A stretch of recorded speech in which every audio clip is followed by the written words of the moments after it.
Hey, Chris, can I ask you a favor? What? Okay. In the future, when we greet each other, can we only do it in the style of old television characters' catchphrases that also happen to be greetings? That's not going to happen. So I'm thinking specifically like, hey, little buddy. You want me to call you little buddy? Well, I mean, not specifically. I mean, like you could say, hey, little buddy, and I could say, hey, Dum Dum. Oh, gotcha. Those are the only ones that I know of. Yeah. Well, I was thinking also, hello.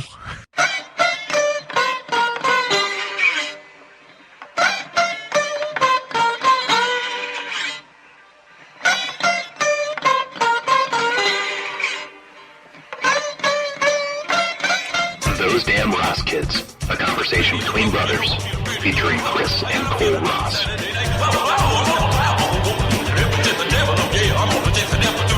Hey, Chris. Yeah, man. Do you know what episode this is? Episode 16. Hell yeah. Hell's bells. Good night. Ah, there we go. So how free... so That's going to edit itself. You're not going to have to piecemeal that together. no. 99% of the show is made out of whole cloth. So True stories. yeah. How fruitful was your pre-pro? Pre-prod. Pre-production? I pre-prod. You did? Yep. Yeah, see, because it's usually me carrying you like a baby through this, so... Feels nice. Yeah. So hit me with it. What you got? I believe it's Hesperia, California. And let me preface this by saying, this is bullshit. So, California woman is under arrest after authorities say she duct taped her 2-year-old son. To something? No. Deputies went to her house after the woman had sent a photo to her friend showing her 2-year-old son with duct tape around his hands, feet, and mouth. Okay. Yep. So she was arrested for this. Yeah, she was arrested. See, this is... And she was arrested on suspicion of cruelty to a child. See, Chris, this is just another example of the authorities not recognizing that, babies can have fetishes too. Yeah. We shouldn't punish a mom for indulging her kinky ass 2-year-old. As some kids like to play with blocks. This kid likes to, just be bound up a little bit. Your first words were hot wax.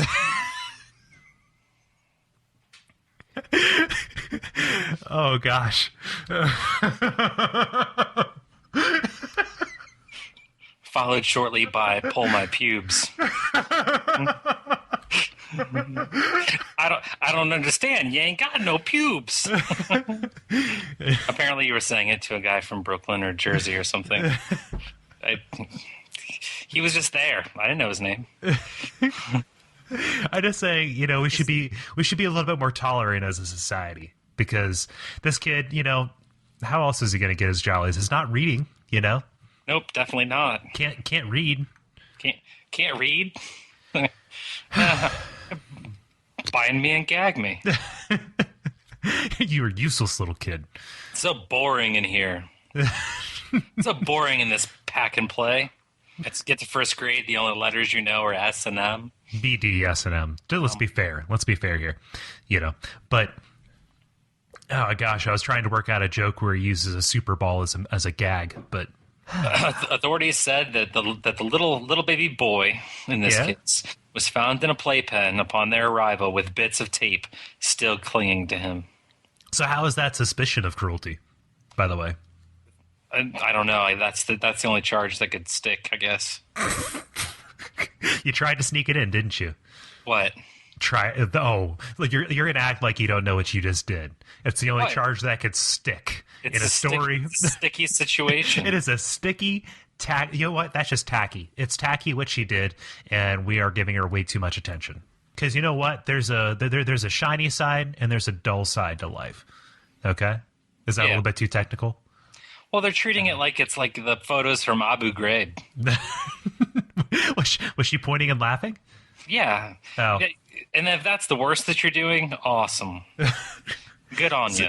Okay, let's incept this, because I want to know, why does she send the picture? Because it was freaking hilarious. I agree. We've gotten like 5 minutes of material out of this, but the fact still stands. You know, it's just one of those things. What is it Hunter S. Thompson said in the world of thieves? Like, stupidity is the only crime. Holy Jesus! What are these goddamn animals? They're taped up. Speaking of children in sticky situations, some kids at a school in New Orleans have decided that they're not going to take it anymore, Chris. They are revolting against the school officials. And, you know, I've got to say, I'm trying to decide if they have a point or not. It's pretty clear most of them revolted against swim lessons. Oh, God. I forget where I read it today. It's something about, like, it's only too soon if we start joking about it before the tragedy. I think it was on Toothpaste for Dinner. I'm not sure. But, well, these kids are rallying outside their school in protest because maybe occasionally there's a bit of a bat problem in their school. Really? Yeah. They're chanting outside with signs and stuff. So, you know, chanting, "No more bats. No more bats." Out of all the things. Said one of the students, Tatiana Nodoleski, when I walked out the class and turned the corner, I saw a white bat and it was coming toward me. It was in my face and I forgot the wall was behind me, so I ran and it forced me into the wall. I just panicked. Chris, bats are last week we talked about pigs taking over the country. Now we have the bats to worry about. Domestic terrorists. Domestic furry terrorists. Domestic terrorist furries, Chris. Yep. It's just It's just creepy to hang upside down. Man, maybe house pets if they didn't hang upside down. Yeah, Chris, can we train bats to perform odd jobs for us? Various tasks. Sure. Yeah. Mm-hmm. Can we call ourselves the Batmen? No. Oh, no, is that taken?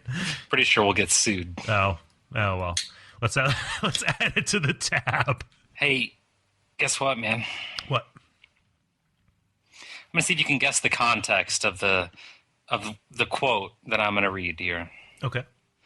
All of a sudden, poof, a big ball of fire, and here's Bill screaming like in a big ball of flames. Magic show gone wrong. No, bum fight. Oh my God! Elaborate, because that's awful. Bum fight. Fort Lauderdale police said 58-year-old John Gibbons set 51-year-old William Bill Stouffer on fire early Friday morning while the two were fighting behind a Burger King. So this wasn't a sanctioned Bumfights event. No, I'm pretty sure it was sponsored by Burger King. They are the only joint that flame broils. It's a whopper of a good time. Yeah, it's the only place you can get something flame broiled. So yeah. Oh gosh, the smell must have been unimaginable.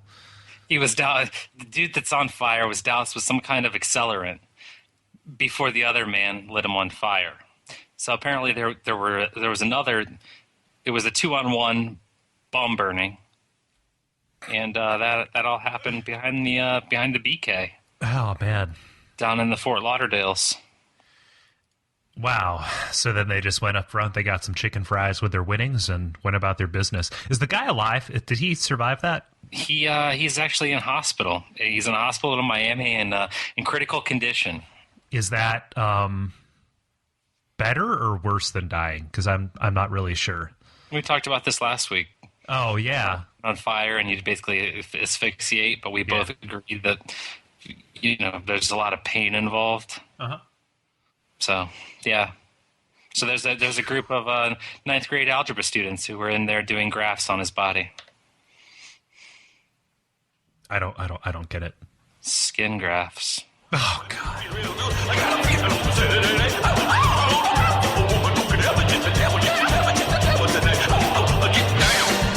Can I step forward and make just a brief statement about our stances here on the show?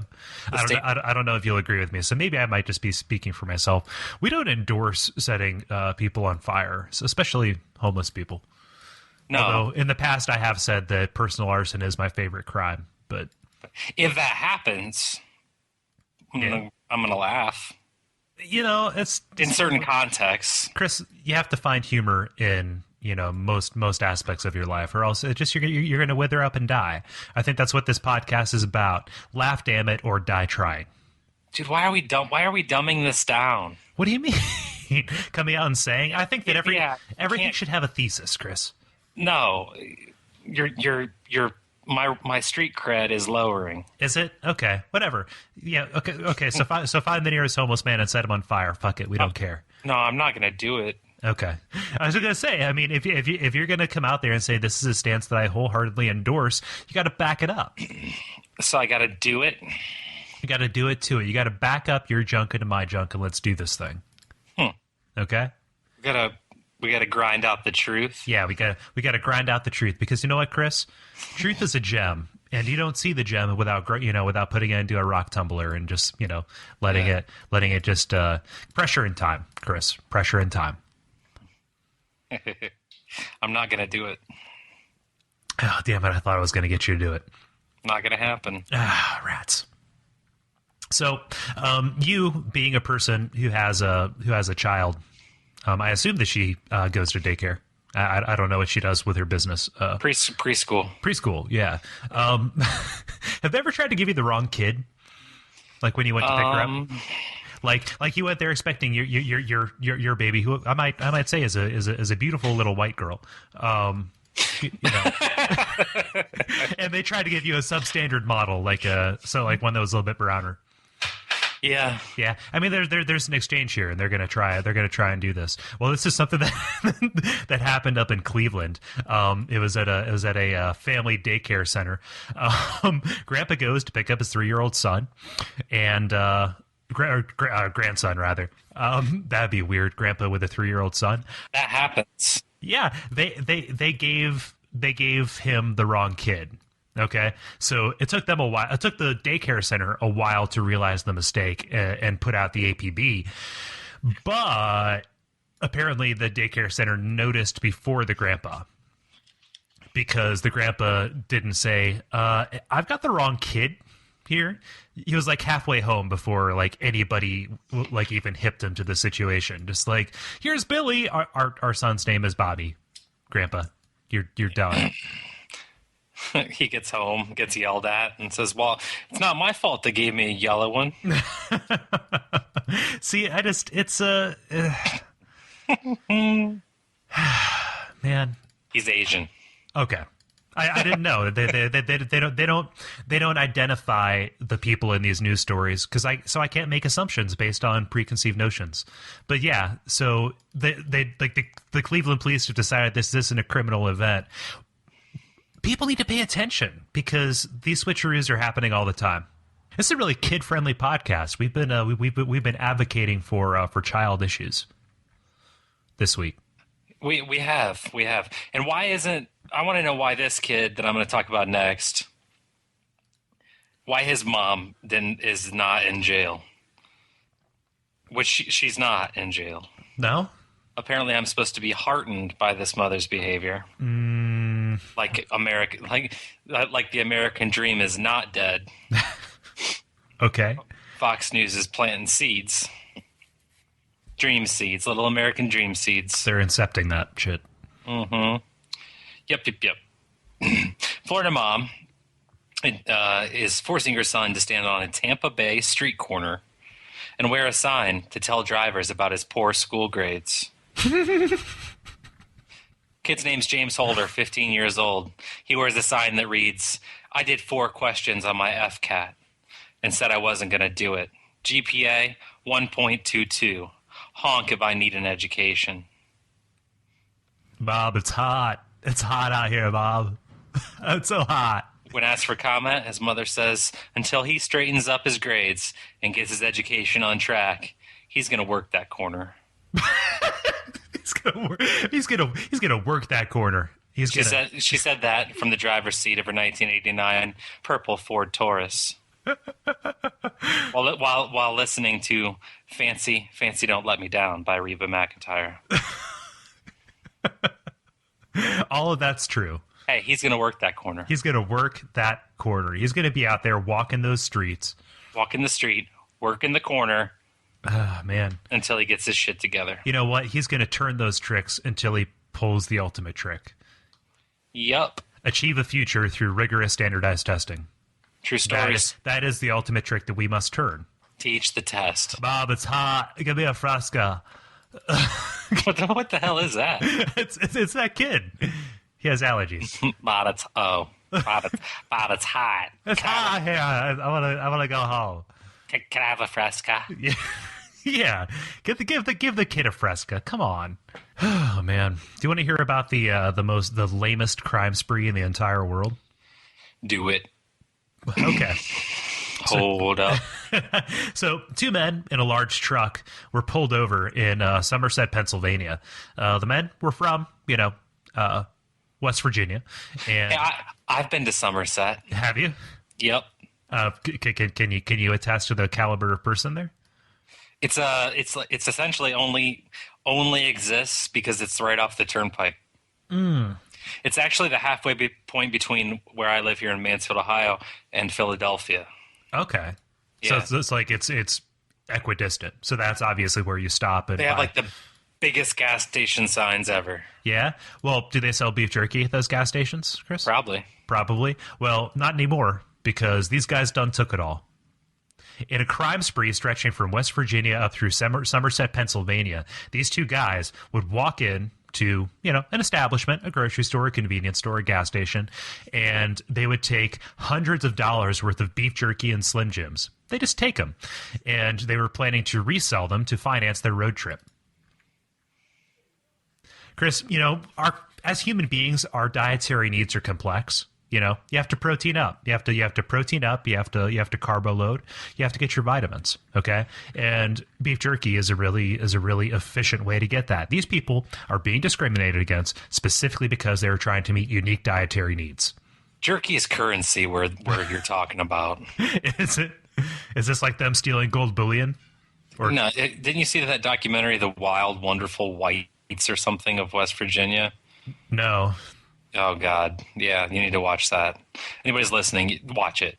I really kind of like this idea, though, of beef jerky as currency because you know me. I don't like fake plastic internet money. I think that we should have functional money. And, as currency that you could eat, it keeps, it won't, jerky doesn't go bad, does it? Yeah, it does. Yeah. Oh, okay. Jerky's got a shelf life. Does it? But it's like really long.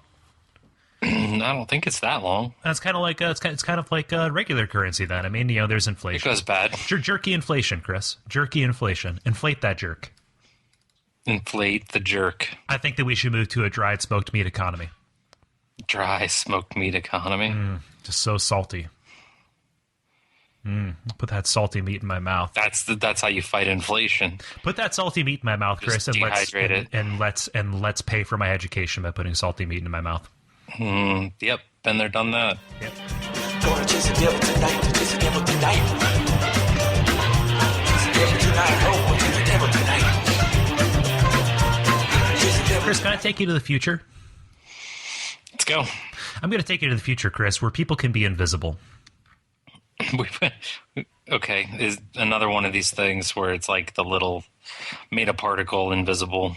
Actually, no. This is an area about 1/3 of an inch, and it's not. It's getting there, Chris. Whereas before, No, seriously, my cock's invisible. it's have you ever heard of a micropenis, Chris? Yeah, I have. Okay, first-hand experience. Nah, sorry. Let's move on. But yeah, whereas before, these invisibility cloak kind of things, we've talked before about how weird scientific findings are repackaged as oh my gosh, it's like science fiction, and then sold to us. And this is kind of that, but it's a little bit less than it used to be. Before these invisibility materials, you had to work with things that were 3 microns across and had to be 2-dimensional to cloak. Well, now in China, they have developed a new material that uses calcite crystals to cloak a small area in invisibility for for a little bit. The problem is it depends on polarized light, and if the light that's hitting it is polarized incorrectly, it creates like a little distortion field. But yeah, we are that much closer to having true invisibility. Dude, we're not close at all. Well, oh gosh, Chris, listen to what I'm saying. I'm not saying we're close. I'm saying we're that much closer. Did we make the space between where we are now and invisibility invisible, and that's why we're close, just because we can't see the distance? Chris, a journey of a trillion microns starts with 1/3 of an inch. Okay, I say that a lot. It's a Chinese proverb. So, just get off my back about it. I like to be excited about the future. I like to be excited about tech. It's something that I want. I want a race of invisible men, Chris. You ever seen Hollow Man? No, I haven't. I thought it was a documentary. Kevin Bacon did wonderful work in that. He had sex with a woman, just because he could, because he's invisible. Whatever. Kevin Bacon raped a woman? Yeah. Because he was invisible. Yeah, it was a great documentary. Spread the word. Kevin Bacon is a rapist. He's an invisible rapist. And he's right behind you. All I'm saying is watch out. No, wait, don't watch out. Listen out, because Kevin Bacon breathes very heavily. He does. Yeah. Kevin Bacon I don't know about, but Kevin Bacon gonna rape you. Huh. We don't endorse rape here. No, don't rape that. Don't do that. It's bad news. Hey, it's not very often. This is what I was looking for. It's not very often that you see somebody who is a religious extremist that recognizes when he's extreme. And I read this article the other day, and it was heartwarming to me. Again, we're gonna travel over to our friend to the east, Pennsylvania. For those of you looking at a map, that's to the right. If it's to the left, you actually are reading that map upside down. It is, and kudos for being able to read backwards, but and upside down. Dude takes and builds a 24-foot tall illuminated cross and puts it in his front yard. I'm sorry, 24? Yeah, 24. Did he have to file for a variance on that, or? That's like 3 stories to you and me, Gus. Okay. Because he said it was creating too much controversy. Why did you put up a 3-story tall cross if you weren't looking for some controversy? He's quoted as saying, "The story was getting to be about me and not my message." He's about the word and shit, Chris. He said, "I need to go about this in a more humble way. It's just caused too much controversy." Do you think? But it was good news, because normally people don't, people who are going to build a 3-story tall illuminated cross generally are not going to take that down. Right. I've done this. I'm here. I am crazy about God, and I'm going to, like, most of those people think, why doesn't everybody do this? Why doesn't everybody have a 24-foot neon cross? And then I read further, and I realized that he's not a good guy. No? What has he done? He did not want to pay $300 a day for every day that it remained up. Because it sucked up that much juice? That's the fine. Okay. I see. So, yeah, money's at the heart of all of it. Yeah. What is it with ostentatious displays of Christianity? Any religion, for that matter. I don't know. Because, I think that this happened before we started doing the show, so we were not remiss in overlooking it. But have I ever told you about Touchdown Jesus? Yeah, it's somewhere around, right? Yeah, it's about 30 miles north of Cincinnati here on 75. Okay. Basically, it was in a video that I did, but it's a statue of Jesus rising out of the water, and it's probably about like 25 feet tall, or was, rather. And it was struck by lightning sometime probably midway through last year, like in the spring or so. And thing burned because the outside of it was made entirely of like foam. Nice. So it was amusing because after it burned, whatever, it looked kind of like the remains were just steel girders in the shape of like a Terminator. Nice. With the arms kind of raising up. It was very unnerving. That's what my god looks like. I would worship a god like that, Chris. I would worship a merciless robot god. Don't we already? Theologians are still out. Are still out on that. But yeah, the thing burned down, and it was obvious. Like, hey, probably not a good idea to build something like that tall in an area that has lots of thunderstorms, and also where it's the tallest thing around. Probably not a good idea. And so they decided, we have a huge insurance policy on this. We're going to build it bigger and brighter in defiance of, well, not God. That doesn't make any sense. Good taste? I don't know. Chris, we live in a mysterious universe. We sure do. Things happen all the time. I mean, we really don't even have an explanation for gravity, right?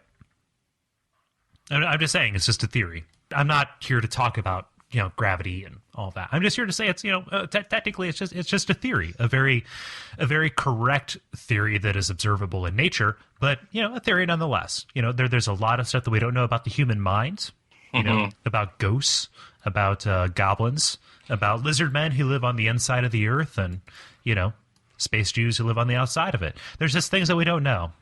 Steamboats. How do those work, and where did they go? Why did the steamboats go extinct? And what were they trying to tell us? Besides, woo! But that was so stupid. But Chris, there are rocks that are moving themselves in Death Valley. What? There are moving rocks in Death Valley with no explanation as to why they moved. Yep.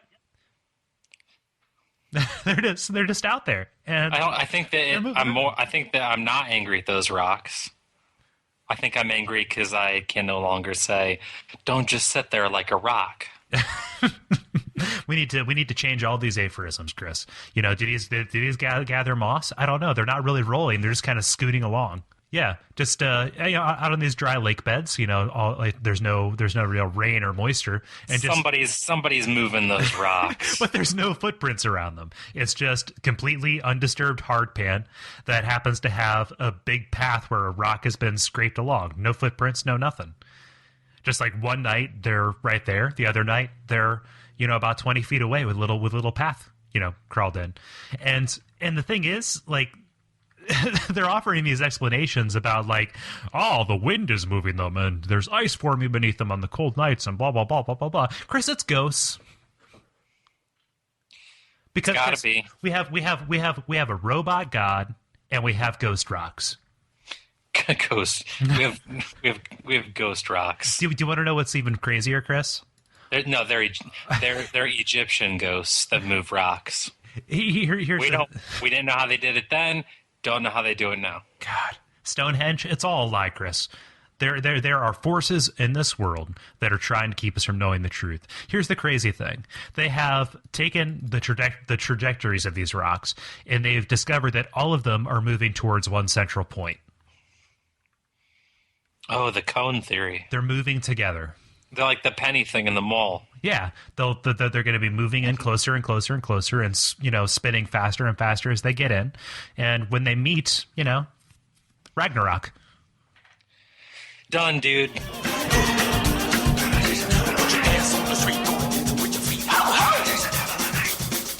The owner of a hairless kitten that died after being shipped in the cargo hold of a Delta flight says the airline is only offering to refund her airfare and $50. The hairless cat named Snickers froze after flying to Connecticut from Utah last month. Well, I'm sorry, what was the cat's name? Snickers. Okay. I would have thought Mr. Bigglesworth, but whatever. A door latch malfunctioned in 10-degree weather, and it took nearly an hour to unload her. Which I don't know why. You know what? That's the cat's problem. Have some hair, cat. Just have some hair. It's not hard. Grow up. Yeah, so that's the story. Oh, well. Bummer for that kitty. Yeah, that's sad. Hey, do you want to hear another thing about a tragic loss of a small animal? Let's do this. Okay. So our neighbors to the west, which is to the left, well, they're not really our neighbors. I always get the two states confused. Police in Illinois have said that two burglars, they broke into a house, took some DVDs, a video game system, stuff like that. And there were no witnesses to the crime except for two tiny witnesses that the burglars saw fit to destroy. These witnesses, Chris, who they were so afraid were going to rat them out, they weren't rats. They were goldfish. You son of a bitch, goldfish! You'll never live to speak about this.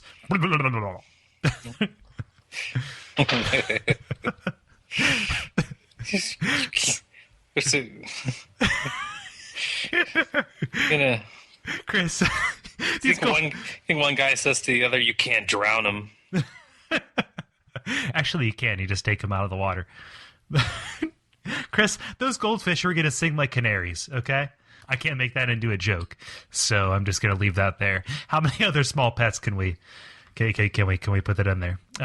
But even kind of like more disturbing is how they killed the goldfish, as opposed to strangling them, or squashing them, or they just kind of like put a bunch of hot sauce and mustard in the bowl until they died. Talking about animals, there apparently it's kind of cool now to go on what they call fantasy camp vacations. Okay. And I'm reading about this fantasy camp vacation.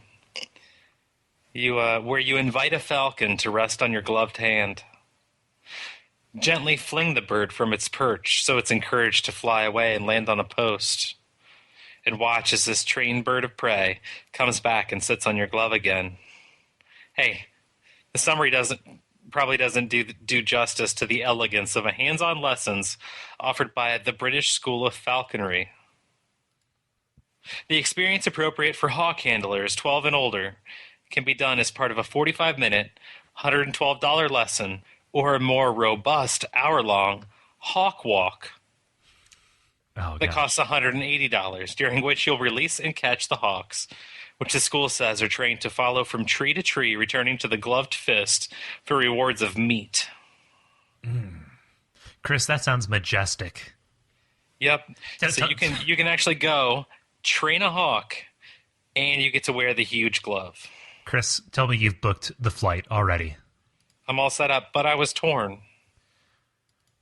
Chris, because if there's anything that we are about, aside from, laughing, to stave off of our eventual deaths, but as a show, I think that all of it can be embodied by the discipline of falconry, which is the melding of man and beast, God's most elegant creation, designed specifically to kill and be majestic. I feel a certain kinship with this, and I think that would be the purest expression of our, not only our love for each other, but also our love, for our audience and for our show.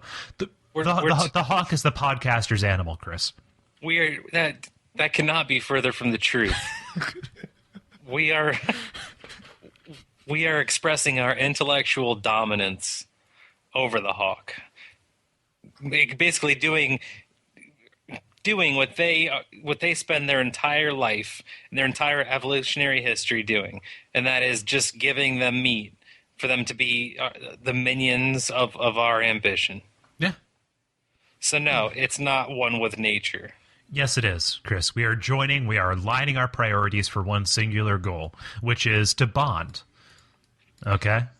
I guess so. I think it's junk. Well, I just think that, you've never been falconing. You've never looked into falconry as much as I have. I just need to say that once you open your eyes, you see how beautiful this act is. I guess so. I missed the point. Okay. What would you name your falcon? I don't know. Talonclaw. What did you say? Talonclaw. That's what your falcon would be named? That's what my falcon would be named. Talonclaw. Huh. I would name mine Fetch. Fetch? That's basically all it's doing. Well, Chris, some people, they like to, experience dominance over actual birds. But there are other people, namely at DARPA, the Defense Advanced Research Projects Agency, who are trying to create synthetic avian creatures for the purposes of spying. Our friends over at DARPA, thanks to an unprecedented 30-year military buildup, have created spy drones that not only fly just like hummingbirds do. They can go forward, back, left, right, and rotate around.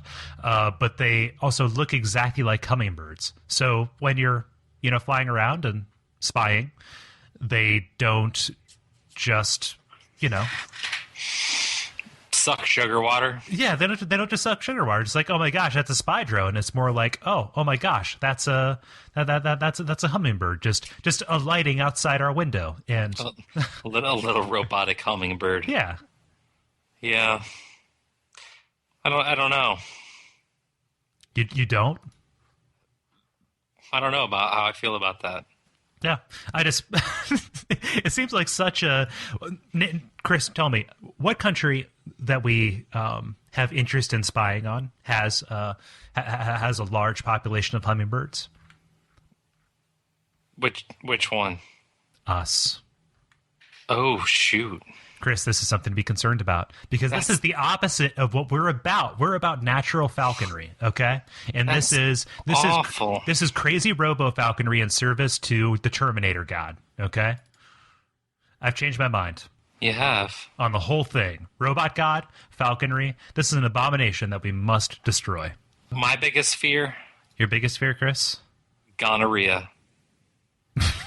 That is a valid concern because so many of our fears are ungrounded. And that is one that is, that's a fear that not only is attainable, but is also realistic. The first direct transfer of human DNA to bacteria was recently discovered by researchers in an unlikely source. That source, gonorrhea. Oh, my God. The bacterium that it causes gonorrhea has evidence of human DNA fragments.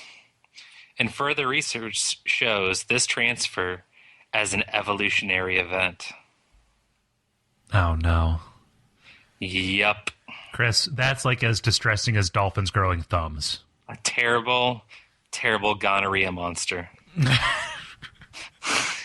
It's brewing. It's coming. It might not be in a week. Might not be in a month. Might be in 6 months and 4 days.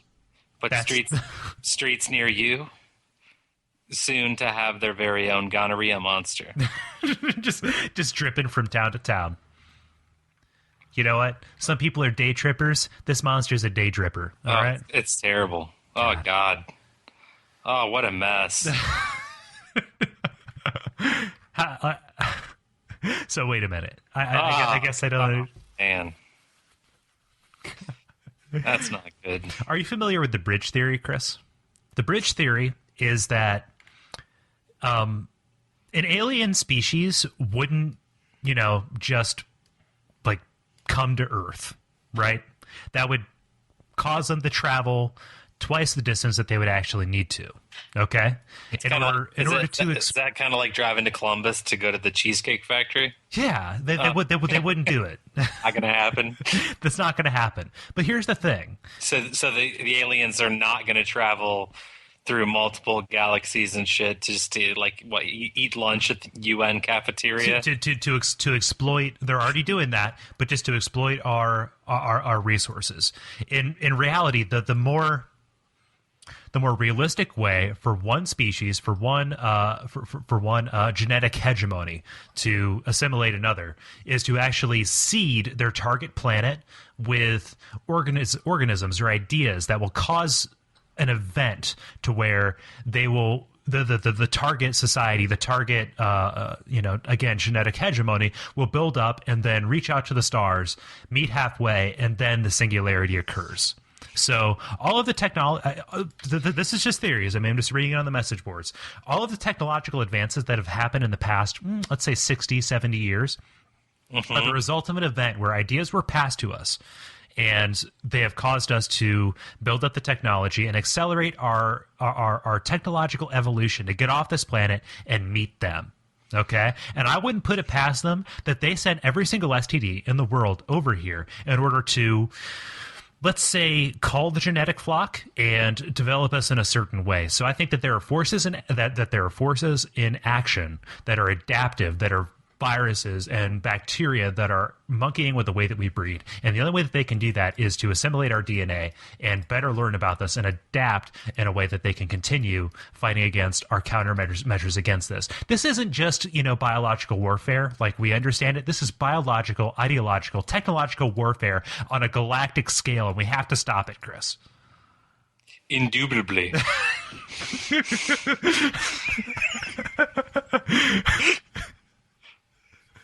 How was that?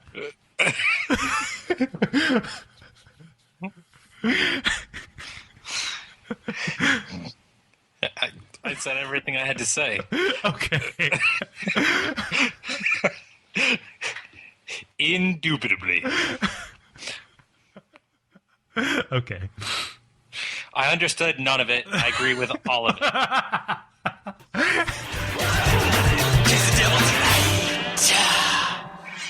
14 can join dwarfs. I think that's mentioned in the Bible, Chris. That's technically what the demon legion is. So the Ecuadorian mother insisted on a circus birth. No. Doctor dressed as a clown pulls out a chain of 14 dwarfs. Oh my god! From her maternal pocket. That's fine and everything. I was looking something up when you were talking. Okay. I'm sorry. I just decided that I was going to look up the most absurd country song lyrics. Okay, well, drop your science on me. What's up? A gentleman named Bobby Bear in 1976 recorded a country song entitled "Drop Kick Me Jesus Through the Goalposts of Life."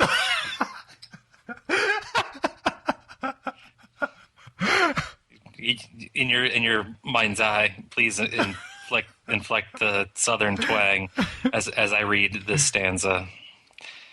Drop kick me, Jesus, through the goalposts of life, end over end, neither left nor right. Straight through the heart of them righteous uprights. Drop kick me, Jesus, through the goalposts of life. More. Make me, oh make me, Lord, more than I am. Make me a piece of your master game plan. Free from the earthly tempestuum below. I've got pop up. Not part of the song. Oh. I've got the will, Lord, if you've got the toe. Chris, this man is wise beyond his years, because I think that most of us, we take a long time to accept that we need some guidance in our lives. Do you remember when you were saying that people need to know more about me? Yeah. I actually wrote a poem about me. Okay. For people, so that they know where I'm coming from. They know my hood. Hey, Chris, I got a question for you. Yeah, man. Who is Chris? Well, Chris is me, but I suppose it's a little bit more complicated than that. Let me just tell you a little bit about what I love. I love little baby ducks and old pickup trucks, slow-moving trains and rain. I love little country streams, sleep without dreams, Sunday school in May, and hey, and I love you too. I love leaves in the wind, pictures of my friends, birds of the world, and squirrels. I love coffee in a cup, little fuzzy pups, bourbon in a glass, and grass, and I love you too. I love honest open smiles, kisses from a child, tomatoes on a vine, and onions. I love winners when they cry, and I love losers when they try. Music when it's good, and life. And I love you too. Chris, Yeah, man. first thing, Yeah. that was goddamn beautiful. Yep. Unfortunately, it was written by Tommy T. Hall in 1973. And the lyrics of a song called "I Love." Chris, Yeah.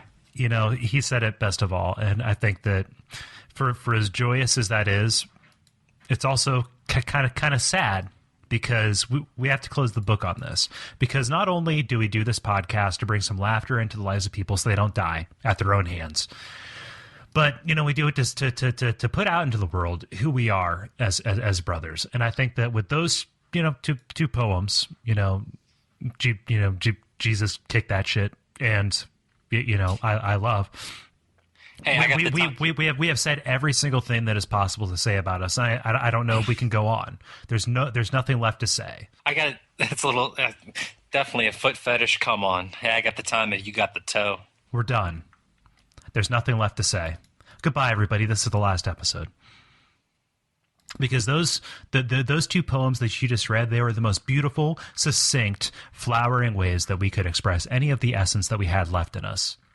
It would be foolish, because anything we do after this would be repeating us. Would be repeating ourselves. We're done. Goodbye. Later.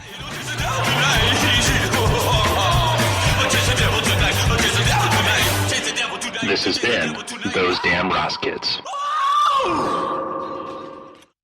Chris, our alien overlords are coming. We need to get people to tell a friend, go to Facebook,